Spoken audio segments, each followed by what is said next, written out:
ലോകത്തിന്റെ വിവിധ ഭാഗങ്ങളിൽ നിന്നുള്ള നിക്ഷേപകരെ കേരളത്തിലേക്ക് ആകർഷിക്കുന്ന കേരള ആഗോള നിക്ഷേപക ഉച്ചകോടിക്ക് വെള്ളിയാഴ്ച തുടക്കമാകും.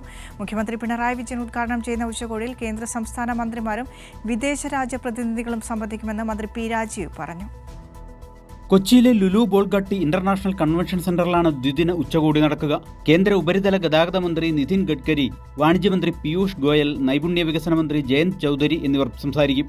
UAE സാമ്പത്തിക മന്ത്രി അബ്ദുള്ള ബിൻ തുക്ക് അൽമാരി, ബഹ്റൈൻ വാണിജ്യ വ്യവസായ മന്ത്രി അബ്ദുള്ള ബിൻ അദൈൽ ഫക്രു, സംസ്ഥാന മന്ത്രിമാർ, പ്രതിപക്ഷ നേതാവ്, പ്രമുഖ വ്യവസായി MA Yusuff Ali, CII president Sanjiv Puri, Adani ports MD Karan Adani തുടങ്ങിയവരും പങ്കെടുക്കും. ഉന്നത സർക്കാർ ഉദ്യോഗസ്ഥർ, ആഗോളതലത്തിലുള്ള ബിസിനസ് നയകർത്താക്കൾ തുടങ്ങിയവർ സമ്മേളനത്തിന്റെ ഭാഗമാകും.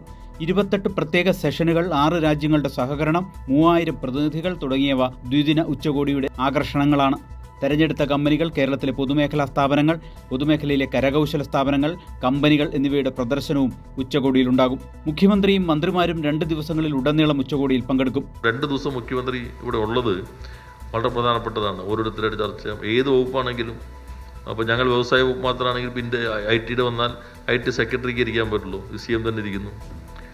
വേറെ വകുപ്പ് വരുന്നു, ആ മന്ത്രിയും CM കൂടി ഇരിക്കുന്നു, ഇൻവെസ്റ്ററായിട്ട് സംസാരിക്കുന്നു. അപ്പോൾ അത് നൽകുന്ന കോൺഫിഡൻസ് പ്രധാനപ്പെട്ടതായിരിക്കും. അതുകൊണ്ടാണ് 2 ദിവസവും മുഖ്യമന്ത്രി തന്നെ ഇവിടെ കേന്ദ്രീകരിക്കുന്നത്. 2ാം ദിനം ഒപ്പിട്ട കരാറുകളുടെയും ഉറപ്പായ വാഗ്ദാനങ്ങളുടെയും വിവരങ്ങൾ പുറത്തുവിടും.